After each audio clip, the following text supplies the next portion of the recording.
So for the past 309 days, I've been off being a dad, opening an LGS with my fiance, pukapukagames.co.uk, and within that shop, we've been growing our local flesh and blood scene here in the northwest of Ireland. So it was time to get back into playing some Wizard again, but whenever I left the game for those 309 days, Kano went living legend. But all was not lost, for all I had to do was book a same-day return flight to Birmingham to pick myself up Blaze Firemind, the latest promo only at the time of recording this Wizard from Flesh and Blood. The stage was set. Time for me to get back into my old Blitz wizarding ways. I sure hope nothing bad happens. Not again. Well, at least we have Aether Flare, I suppose. Let's do a deck tech.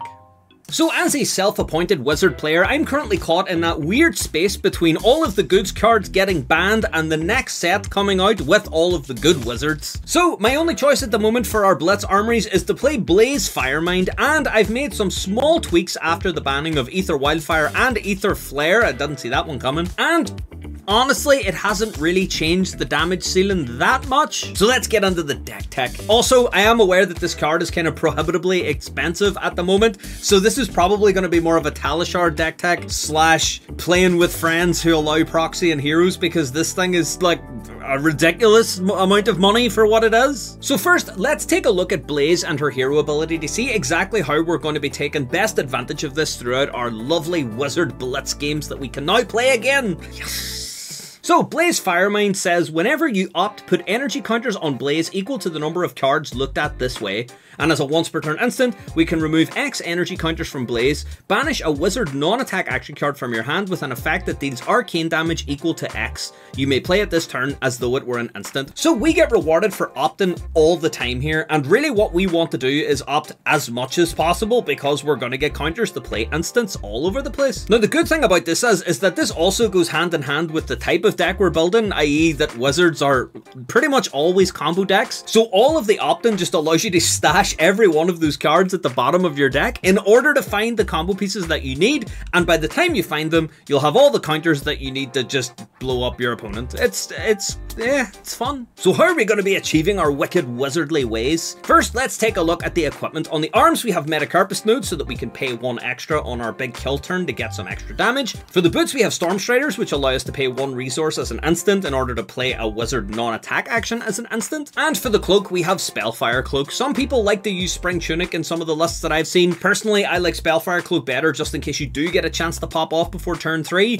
and you're never really going to get 2 resources out of Spring Tunic, so I think Spellfire Cloak is just objectively a better choice. For the headpiece, we're going to go old school here. Any old school Wizard Kano Blitz players will know the Talismanic Lens, so you can break it as an instant and you can opt 2 cards, essentially just giving us 2 counters for free whenever we need them. And since we have no other Wizard staffs, we are going to be using the Waning Moon. Waning Moon allows us to pay 2 resources, and if it's our turn, we deal 2 arcane damage, and if it's our opponent's turn, we deal 3 arcane damage. This is important for keeping the damage ceiling nice and high. So onto the deck. The way we're going to go through this deck is that we're going to talk about the cards kind of in the order of coolness or importance in order to achieve the goal of the deck. Later on, we'll just talk about the cards that I've included, but you could probably swap these out depending just on your own tastes. Your mileage may vary, but we'll start off with the core components of this deck, like the way that the deck actually functions. So the main cards that I believe are the heavy lifters in this deck are Aether Spindle. We play all 6 copies because it allows us to opt. That's going to be obviously a big focus of this deck. For anyone that doesn't know, Aether Spindle is a 2-cost Wizard non-attack action that deals 4, 3, or 2 arcane damage to target opposing hero. Then you can opt X, where X is the damage dealt by Aether Spindle. So obviously your opponents are going to respect this if they know what you're doing, and they're going to start throwing cards to pay for AB to try and block this, but most of the time you'll be able to squeak through 1 or 2 points of arcane damage, and then opt and get some counters on Blaze, which is nice because then you can play stuff at instant speed. In order to continue the opting shenanigans, what we have are 4 copies of Cindering Force foresight. So we have the reds and the yellows that we play here. The blues I didn't feel were doing enough lifting for me, so the reds and yellows just kind of felt nice enough. So the way that Cinder and Foresight works is that it is a 0 cost wizard non-attack action. However, if it is not your turn, you may play Cindering Foresight as though it were an instant. It buffs your next arcane damage by 1, and it allows you to opt 3 for the red or 2 for the yellow. So you just get to opt on your opponent's turn. It's a 2 block, so I don't really feel that bad about using it as an instant because it's only 2 points of damage. Early game, these can allow you to like sling some nice extra damage on your opponent's turn. Or arsenaling one is not a bad idea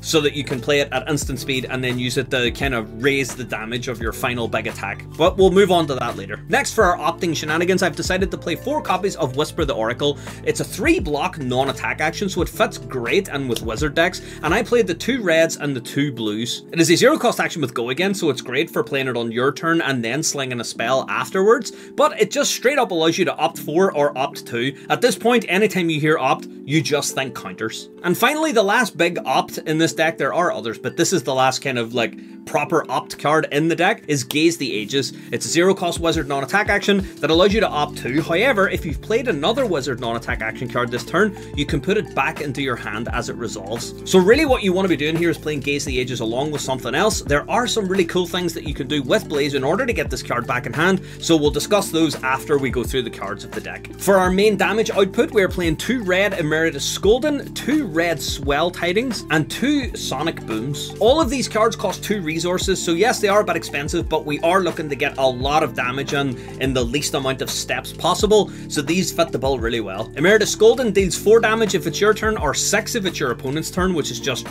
fantastic. Swell Tidings deals 5 arcane damage, and if it deals any more than that, you get a Ponder token. It's just a better Voltic Bolt, like we are just printing better versions of older cards now. And Sonic Boom deals only 3 arcane damage for 2 resources. However, if it hits, you can banish the top card of your deck if it's a wizard non-attack action, and you can play it for X resources cheaper, where X is the damage dealt by Sonic Boom. And that's pretty much it for all of our big damage dealers. Now let's move on to the crux of the deck itself, the creme de la creme. We are going right back to the start here. We've lost Wildfire, we've lost Aether Flare, but we still got Stir the Aether Ones. It's been so much fun to see that card come back. So Stir the Aether Ones has had a sordid past with Wizard Blitz. It was in the suspended list, then it moved to the banned list, and then it moved off that list, and it never quite got put back on, so I'm going to use it before it gets banned again, because it seems like the policy at the minute is just to ban fun wizard stuff. Anyways, Stir the Aether Ones, for anyone that doesn't know, is a 2 cost wizard non-attack action that says you may play your next wizard non-attack action card this turn as though it were an instant, and if it has an effect that deals arcane damage, instead that effect deals that much arcane damage plus 3. So it allows you to play another wizard card afterwards, and it also buffs its damage output by 3. This is where Forked Lightning comes on. Yes, that's right, we're going back to Stir Forked. Man, we looked at Stir Forked like it was the Stone Age whenever we were playing Wizard, but now it's come back to form. My goodness, it feels so good to bust out a weird Stir Forked in like 2024 Wizard.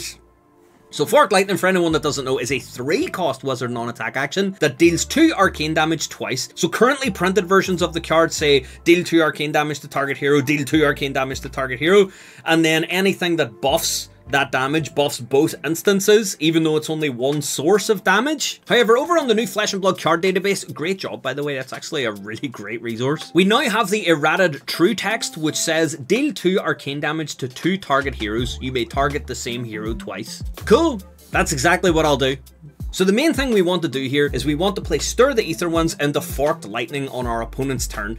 Ideally, whenever our opponent has played enough cards that they have like barely anything in hand, or you're going to disrupt them by like stopping their big combo turn or something, you know, you pick the opportune moment on your opponent's turn to go ahead and play this combo. So that's fantastic. That's kind of the bread and butter of what we're looking to do. If you have 2 resources left over at the end of this, you can follow it up with a Waning Moon in order to add another 3 arcane damage, bringing your 1 turn total to 15 arcane. At the right time, that can be enough to kill your opponent if you've chipped 5 off them at the start of the game. If it doesn't kill them, it at least leaves them in a bad enough spot where you've either ruined their big turn or you've taken enough health down that they're now worried about everything you're going to be throwing at them. So Stir Forked is the main combo we're going to be using again. It's weird because that was kind of like the OG Blitz Wizard combo, and now we've come full circle back since everything good has been banned. But the cool part about this is that it doesn't even require any counters on Blaze. Yes, using counters to play whatever you want on your opponent's turn is good fun. However, we're going to try and limit that like extra instant turn playing stuff to our own turn, and we're gonna just use no counters at all to blow our opponent up on theirs. And in all seriousness, it's probably good that you should be playing on your own turn anyway rather than your opponent's, but we'll get into that a bit later. So the rest of the deck should be on screen now. I'll talk about some key considerations that I have here, and then we'll move on to talking about my 3 key plays for Blaze. A note here is that I always include an Eye of Ophidia in Wizard decks that can make use of it. Don't worry too much about, like, if you are going to go out and try and like get yourself this list to play, don't worry about Eye of Ophidia. Literally the only reason that I include it is because I was lucky enough to pull one back in the Arcane Rising days. I wouldn't go out and buy it. I don't think it's worth the money that people are asking for it. It's way too expensive for anyone that's not playing, you know, like Wizard solely as their only hero ever. Yeah, don't worry, replace it with literally any other blue and you'll be fine. And if you take a look at my inventory list, this is solely for the people at my locals who are playing KO, and the only reason it's there is so that I get to draw a card when you play Blood Rush Bellow off Balance of Justice, and I will always put a rewind in my arsenal so that I can rewind your Blood Rush so that you have to discard a card, pay resources, and then you gotta do it all over again. Don't worry about doing this if you're sane, but yeah, I just like doing this at my locals because, yeah, no other reason other than it's funny to watch a Blood Rush whiff for the first time before they inevitably just stomp you into the ground. So key strategies and things to consider as Blaze. Now, one thing that I learned early in my Wizard playing journey, which still kind of makes sense now, is that you don't always want to be playing on your opponent's turn. It's really fun to kind of pop off at a moment whenever your opponent has played all their cards and you have a spell in hand and oh my god, I'm going to ping you for 3 damage, and isn't it funny that I did that on your turn? You always want to be doing the attacks on your own turn. You only attack on your opponent's turn if there is a key advantage to you doing so. The reason being is that your opponent will block on your turn, like it's my turn and I play a spell and they pitch for Arcane Barrier. That's great because it means now they have cards out of their hand. I kind of have control of the game a bit more, and they are trying to maybe only attack me back once rather than twice or 3 times. It's always good to attack on your own turn. If you do it on your opponent's turn, you're going to be spending those counters that you need later on in the game to pick out your key moments, where you don't want to kind of overdo it. If you do play a lot on your opponent's turn, they can block out, then they get to draw back up and you don't have an opportunity to take cards out of their hand because you've spent them all on your opponent's turn. You're then kind of locked into playing on their turn. It's very difficult to get out of that. However, Blaze's ability is lots of fun and in my opinion better to use on your own turn. Blaze essentially can attack twice on her turn. If you can attack with an Aether Spindle, for example, and you can get yourself 2 counters on Aether Spindle, you can then spend those counters on your own turn to play a blue and like sling a second spell on your turn, and that might force your opponent to drop more cards, hopefully getting rid of those all-important blues out of their hand. So how can we use this to get some really cool Wizard interactions? Remember Gaze the Ages I mentioned earlier? It has an effect that bounces the card back into your hand again if you've played another Wizard non-attack this turn, and it has the benefit of giving you 2 counters on Blaze for opting to. Now, because this doesn't have an effect that deals arcane damage, we can't use the counters on Blaze to play Gaze the Ages. However, what we can do is use those counters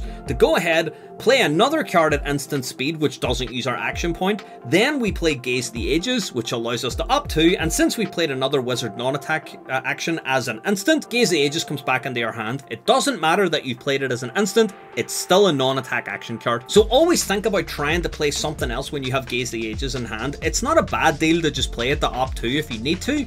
However, playing it and then doing a little bit of shenanigans and letting it resolve so it bounces back into your hand again, so then you can use it to pitch, for example, for Waning Moon and attack your opponent another time on your own turn. So you've attacked twice and you've opted. That's a great turn at any stage of the game. We can do something similar, if not a little bit slightly more complicated, with Chain Lightning. What we can do is we can play Chain Lightning using our action point and leave it on the stack unresolved. The reason we want to do this is we want to activate that second effect of Chain Lightning. For anyone that doesn't know, Chain Lightning is a 1-cost Wizard non-attack action that says you may play your next Wizard non-attack action card this turn as though it were an instant. If you've played another Wizard non-attack action card this turn, deal 3 arcane damage to each opposing hero. So we want to turn on that 3 arcane damage, and the way that we do so is with Chain Lightning unresolved on the stack.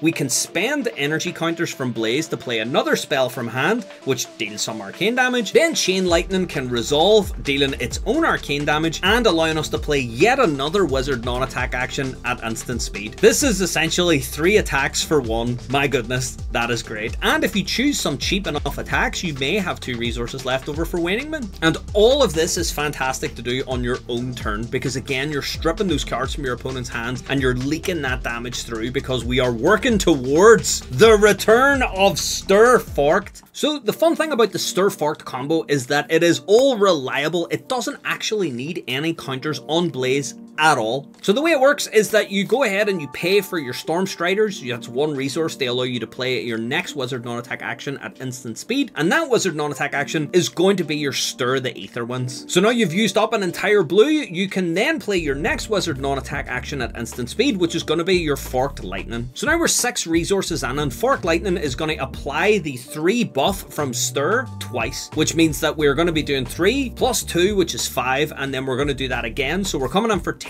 damage. If we want, we can pay 1 extra resource for Metacarpus Node, which will get applied twice, bringing that Forked Lightning damage total to 12. So from my math, you should probably have 2 resources left over here, and if you do, you can go ahead and pay for Waning Moon, adding another 3 damage onto the turn total, coming in for a total of 15 damage, all without any counters from Blaze. This is why I was talking so much about using the counters on your own turn, because there isn't really a good reason to use them on your opponents unless you find a window to do so. You really want to use it as almost a way of paying for a pseudo second action point on your own turn to keep your opponent's card count nice and low. If you've arsenaled one of your 2 combo pieces, that low card count could be what you need to draw into your second combo piece, have your opponent overextend with the small hand that they have, and then you can come in and blow them up for the 15 damage. Quite nice. And so there you have it. That is my post-Blaze ban list. My goodness, that's so difficult to say. I understand that Wildfire and Flare were probably banned in order to kind of future-proof Rosetta a little bit, but we're stuck in the here and now, so we may as well make the best of it by going back to the well. If you like this video and you want to see more content, I'm going to try my best and record a lot more videos. I'll probably not be back to doing like a big full-on schedule like I was before, because I own an LGS now and I'm a dad, so you know, there's those things have to happen as well. I am going to try and make videos part of my regular schedule again, so if you like this video, make sure to hit subscribe. Anyways, thanks for watching, and I'll see you guys next time.